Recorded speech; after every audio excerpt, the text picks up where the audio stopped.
प्यारे बच्चों, आज हम कक्षा 7 सामाजिक विज्ञान पार्ट 2 स्वास्थ्य में सरकार की भूमिका का तीसरा भाग पढ़ेंगे। टॉपिक है सार्वजनिक स्वास्थ्य सेवाएं। सार्वजनिक स्वास्थ्य सेवा स्वास्थ्य केंद्र व अस्पतालों की एक श्रृंखला है जो सरकार द्वारा चलाई जाती है। ये केंद्र व अस्पताल आपस में जुड़े हुए हैं, जिससे ये शहरी व ग्रामीण दोनों क्षेत्रों को सुविधाएं प्रदान करते हैं और सभी बीमारियों, साधारण से लेकर विशेष देखभाल की ज़रूरत वाली बीमारियां का इलाज प्रदान करते हैं। ग्राम के स्तर पर एक स्वास्थ्य केंद्र होता है जहां पर एक नर्स और एक ग्राम स्वास्थ्य सेवक रहता है। इन्हें सामान्य बीमारियों के इलाज के लिए प्रशिक्षण दिया जाता है और वे प्राथमिक स्वास्थ्य केंद्र के डॉक्टरों की देखरेख में कार्य करते हैं। ग्रामीण क्षेत्र में ऐसा केंद्र कई गांवों की ज़रूरतों को पूरा करता है। जिला स्तर पर जिला अस्पताल होता है जो इन स्वास्थ्य सेवाओं की देखरेख करता है। बड़े शहरों में कई सरकारी अस्पताल होते हैं, जैसे वह था जिसमें अमन को ले जाया गया था, और ऐसे भी विशिष्ट सरकारी अस्पताल है जिनका जिक्र हाकिम शेख की कहानी में हुआ था। इस स्वास्थ्य सेवा को कई कारणों से सार्वजनिक कहा जाता है। सरकार ने सभी नागरिकों को स्वास्थ्य सेवाएं प्रदान करने की वचनबद्धता को पूरा करने के लिए अस्पताल तथा स्वास्थ्य केंद्र स्थापित किए हैं। इन सेवाओं को चलाने के लिए धन उस पैसे से आता है जो लोग सरकार को टैक्स के रूप में देते हैं। कर, टैक्स का मतलब कर। इसलिए ये सुविधाएं सबके लिए हैं। सार्वजनिक स्वास्थ्य व्यवस्था का एक महत्वपूर्ण पहलू ये है कि इसका उद्देश्य अच्छी स्वास्थ्य सेवाएं निःशुल्क या बहुत कम कीमत पर देना है, जिससे गरीब लोग भी इलाज करा सके। स्वास्थ्य सेवा का एक अन्य महत्वपूर्ण कार्य है बीमारियों जैसे टीबी, मलेरिया, पीलिया, दस्त लगना, हैजा और चिकनगुनिया आदि को फैलने से रोकना।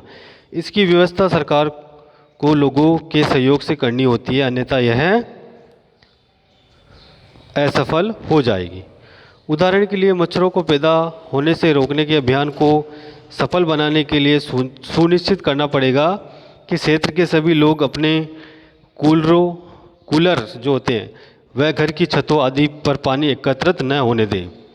हाकिम शेख के प्रकरण को पुनः याद कीजिए। क्या आप जानना चाहेंगे कि उनके मामले में कोर्ट ने क्या निर्णय दिया?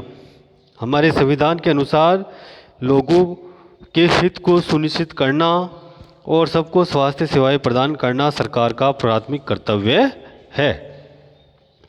सरकार को हर व्यक्ति के जीवन के अधिकार की रक्षा करनी है। अदालत ने कहा कि हाकिम शेख को जिन कठिनाइयों से गुजरना पड़ा उसमें उनकी जान भी जा सकती थी। यदि कोई अस्पताल समय पर व्यक्ति को इलाज नहीं प्रदान कर पाता है तो इसका तात्पर्य है कि उसे जीवन की सुरक्षा नहीं दी जा रही है। अदालत ने यह भी कहा कि ये सरकार का कर्तव्य है कि वह मरीजों को आवश्यक स्वास्थ्य सेवाएं दे, जिसमें आकस्मिक इलाज की सुविधा भी सम्मिलित हो, यानी इमरजेंसी सुविधा भी सम्मिलित हो। अस्पताल और उनके स्वास्थ्य संबंधी कर्मचारियों को आवश्यक इलाज प्रदान करने की जिम्मेदारी पूरी करनी चाहिए।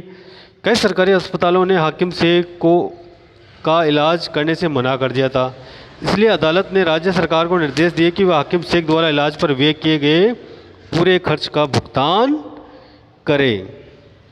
इसमें आप कुछ तस्वीरें देख सकते हैं।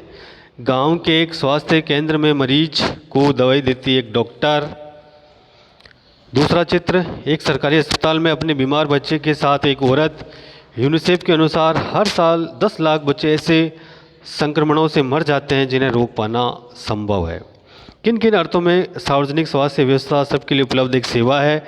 कुछ प्राथमिक सेवा केंद्रों अथवा अस्पतालों की सूची बनाइए जो आपके घर के आसपास हो। अब है निजी स्वास्थ्य सेवाएं, यानी जो प्राइवेट हॉस्पिटल हैं उनकी क्या सेवाएं हैं।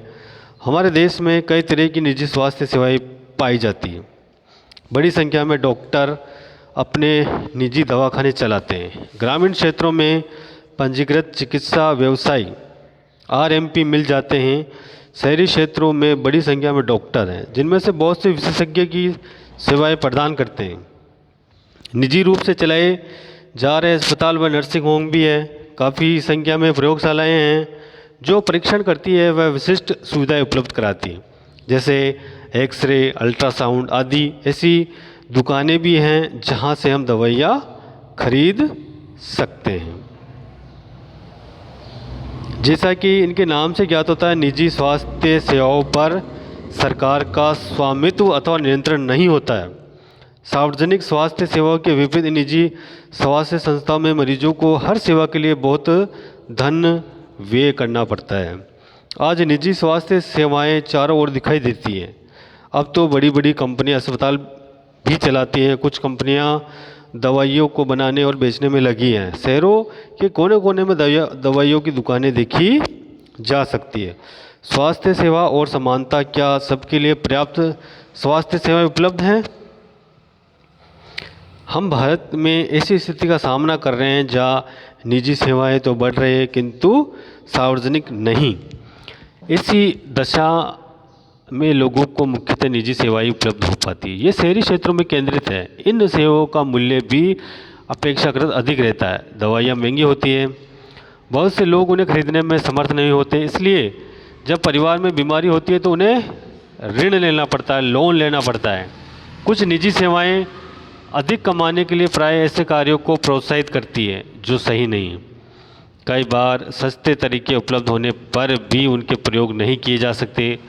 उदाहरण के लिए प्राय देखा जाता है कि कुछ चिकित्सक ज़रूरत से ज़्यादा दवाइयाँ, इंजेक्शन या सेल लाइन आदि की सलाह देते हैं, जबकि साधारण इलाज भी पर्याप्त हो सकता है। जो प्राइवेट हॉस्पिटल में जांचें ज़्यादा लिखी जाती हैं तो उनसे किसी तरह से पैसा उनसे ज़्यादा लेने की कोशिश करते हैं जो डॉक्टर लोग हैं, क्योंकि उनका हॉस्पिटल का खर्चा उसी से चलता है।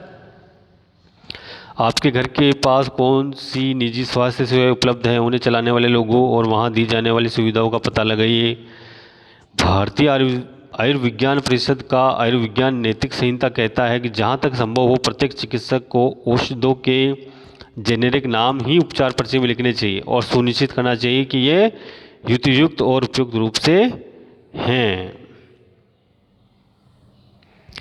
तथ्य यह है कि जनसंख्या के 20% लोग ही बीमारी के दौरान आवश्यक दवाइयों को खरीदने में सक्षम होते हैं। वे लोग भी जिन्हें हम गरीब नहीं समझते, दवा संबंधी खर्चों को उठाने में कठिनाई का अनुभव करते हैं। एक अध्ययन में ये पाया गया कि जो लोग अस्पताल में किसी बीमारी या चोट लगने के कारण भर्ती होते हैं, उनमें से 40% लोग खर्चों का भुगतान करने के लिए पैसे उधार लेते हैं या अपनी कुछ संपत्ति बेचते हैं। गरीब लोगों के लिए परिवार में हर बीमारी चिंता और मुसीबत का कारण बन जाती है। इससे भी बड़ी बात यह है कि ऐसी स्थिति बार बार आती है। गरीब लोग पहले ही पोषण की कमी का शिकार होते हैं।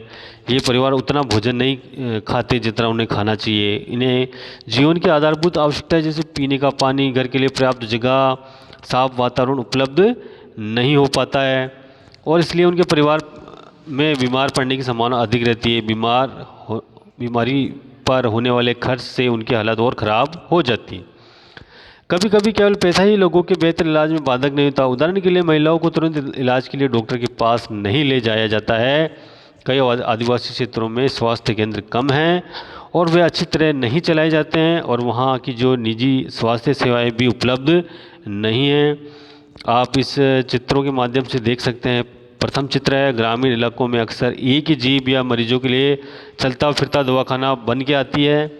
दूसरा चित्र, इस गर्भवती औरत को एक योग्य डॉक्टर को दिखाने के लिए कई किलोमीटर पैदल चलना पड़ रहा है। तो आज भी हमारे देश में जो स्वास्थ्य सेवाओं की बहुत बड़ी कमी है, गरीब लोगों तक वो सुविधाएं नहीं पहुंच पाती है। सरकार बहुत ज़्यादा खर्च करती है लेकिन ये गरीब लोगों के पास नहीं पहुंच पाती है। तो इसके लिए हमें जागरूक होना पड़ेगा, समझना होगा, तब हम इन चीज़ों का अनुभव ले सकते हैं।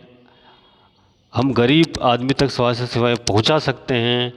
तो हमें इसके लिए सबसे पहले पढ़ना होगा, अधिक से अधिक समझना होगा, हमें एक जिम्मेदार नागरिक बनना होगा। तो आज का ये जो पाठ है मैं यहीं पर समाप्त करता हूँ और आशा करता हूँ कि मैंने आज जो पढ़ाया वो आपको अच्छे से समझ में आया होगा। धन्यवाद।